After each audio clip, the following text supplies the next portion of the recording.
in the Wexler view, because he wants to reduce everything to the kinds of abstractions that I'm afraid mainstream liberalism loves.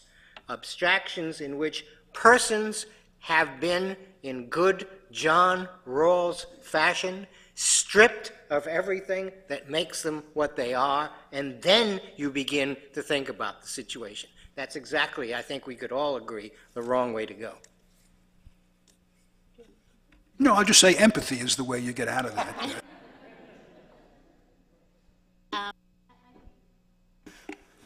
I think we're at the part of the show where we would like to include you all in the conversation. So I'm just going to remind you to signal to me that you want to talk. Don't just turn your mic on. But just to try to keep your question in the form of a question to the extent possible. And we'll open it up if anybody wants to ask anything of this panel. Ask you each to provide a substitute for empathy and get it into the vocabulary as quickly as possible, because it's doing damage. And I would say, I would offer this. I would just say an appreciation for the situation. That's what the majority in Ledbetter failed, and the measure of their opacity is that even after they had Ginsburg's dissent in circulation, they still didn't get it. You know, they just didn't get it. They got it, John. But they got it because they were looking at the case through the eyes of the employer. And in the employer's interest, it would be very dangerous to have these things floating out there for many, many years. Creates liabilities that the employer can't predict. It has unpredictable effects on the capital markets, on being able to borrow money. And they were just looking at it from one side. If you look at it from one side of the equation, it's an easy case. So the challenge is a semantic one. You want us to come up with a different phrase. How about understanding? Is that good? Can we do?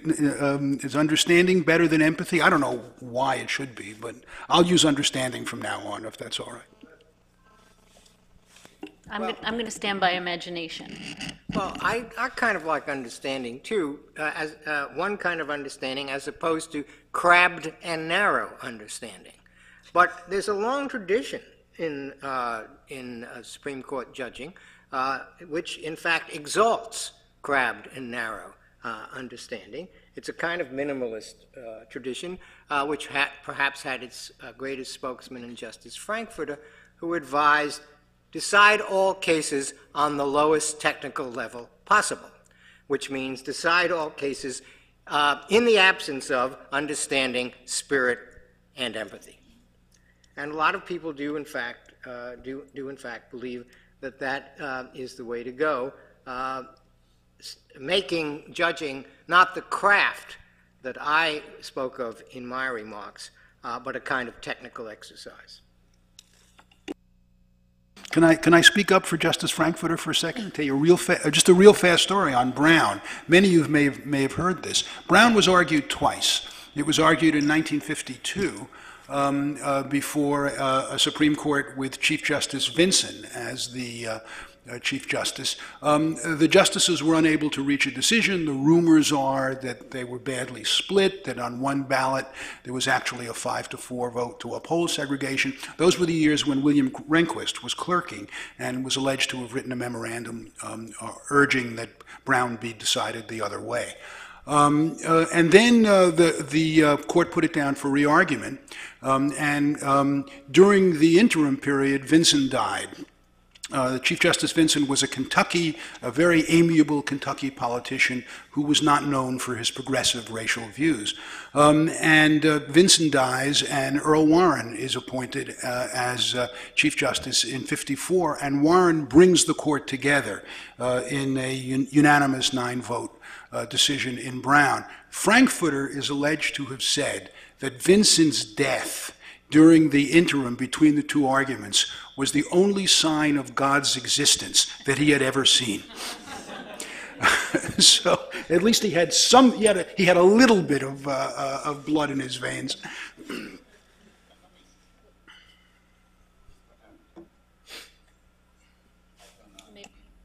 Okay. Look, I want to bring us back to sort of the larger point here.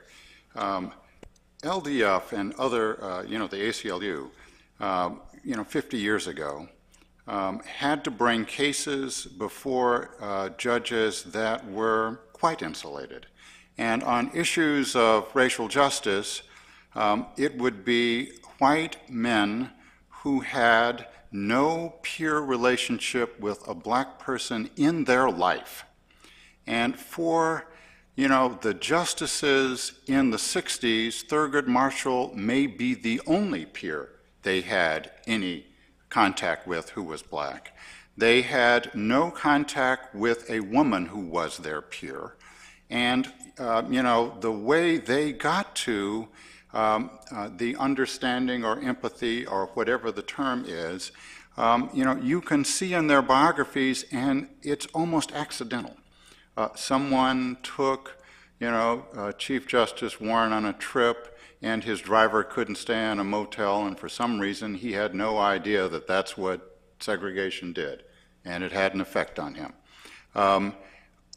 My point about the value here is that we paid a huge price as a country for a Supreme Court that was that limited in its ability to appreciate these core issues. We have, the first case, Charles Houston, one that is the case on the road to Brown, which is Gaines versus Missouri, 1938.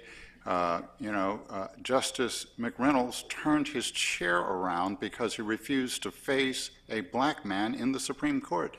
A fact that warranted no comment from the New York Times because it wasn't news, okay?